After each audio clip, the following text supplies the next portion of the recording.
Hi, and welcome to the CottageCutz YouTube channel. My name is Lynn, or LB Handcrafted here on YouTube. And today I'll be making a slider card using some of the ice cream sets from the latest release called Sweet Treats. And I'm showing 4 sets here, but I actually only ended up using 3 of them. The Ice Cream Sundae, Cupcake with Cherry, and the Build an Ice Cream Cone set. Those are the 3 that I used.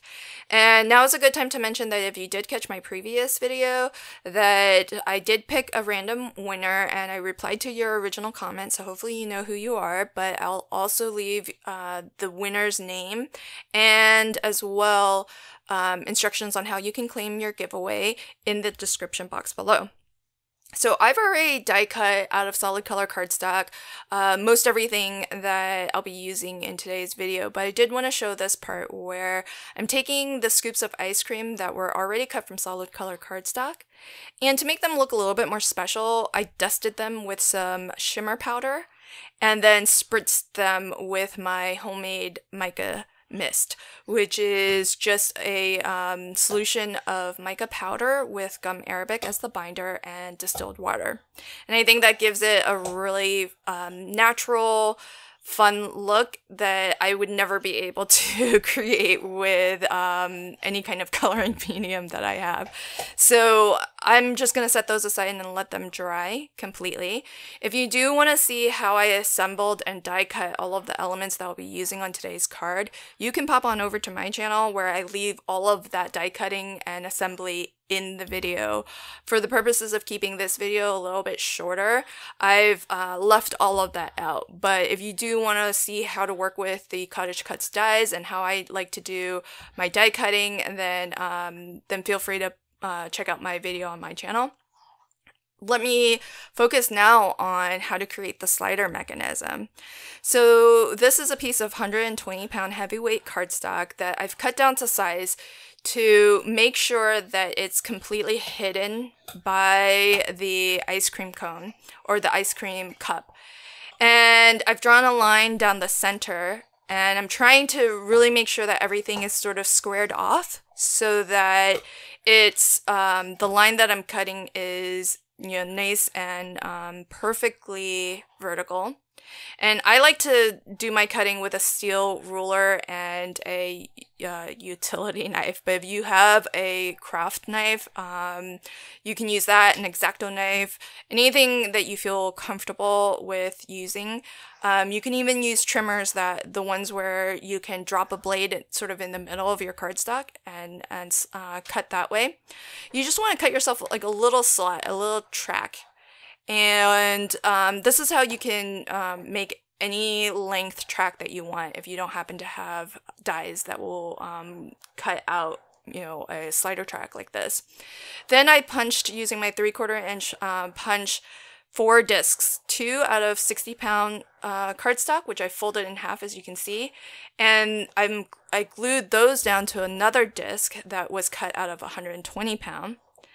Then I sort of pinched those together and slid them through the slot, and I attached another disc cut from 120-pound cardstock and glued that down. So now that disc, that circular disc, is free to move up and down the track that we created.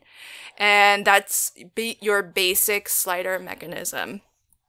Originally, I wasn't planning on adding anything below my ice cream cone or ice cream cup here, but and that's why this entire track is relatively small, because I wanted to make sure that the ice cream cup by itself will hide all of that mechanism. And so that's how I determined the size, the length of the track, and all of that. And so, the only guiding principle was just to make sure it was hidden. Now, what I'm going to do is attach another piece of 120-pound cardstock to just this circle disc. So, be careful if you are using liquid adhesive like I am, that whatever adhesive you put down, it doesn't ooze somewhere that you don't intend for it to go, because you need that disc to still move freely. Now it's also probably a good time to mention that CottageCutz is also offering a giveaway. If you're watching this video, subscribe to the CottageCutz YouTube channel. Like this video and leave me a comment below if you'd like to win the Ice Cream Sundae die set that I'm using. That's the main die set that's going to give you the ice cream cup and that large scoop of ice cream, as well as some other accessories too. I just happen to not be using them on this particular card.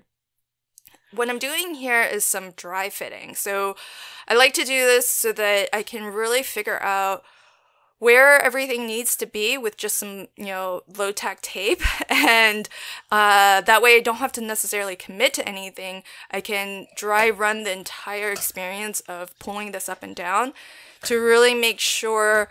The key thing I was looking for was that the second smaller ice cream scoop, which is from the Build an Ice Cream Cone set, is completely hidden behind our large ice cream cup when the slider mechanism is all the way at the bottom. And when it's pulled all the way up, I want enough of it to be revealed. So that was what I was aiming for as I was doing my dry running. Now that I know where it all needs to get attached, I'm attaching some low profile foam. This is 1 millimeter thick to the back of my slider mechanism. I don't need a ton of dimension here, and that's why I'm using low profile foam here, because it just needs to be thicker than that disc, that circular disc, so that I'm not creating extra friction by sort of pinching it down to the card base. I just want it to be able to move nice and freely. And by the same token, I need the top part of the slider to move freely as well. And I need it to be able to slip behind this layer of solid lavender cardstock. And so on the top here, I'm using slightly thicker foam because I've got that extra layer of cardstock, that stand that the smaller ice cream scoop is attached to. So that's why I'm using slightly thicker foam here.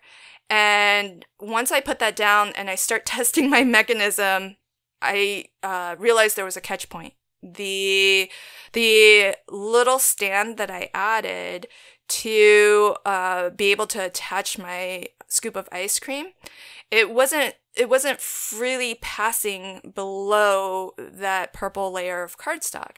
So all I'm going to do to fix that is I'm taking thicker foam and just a small wedge of it, and I'm going to stick that just to the left and the right of the slider.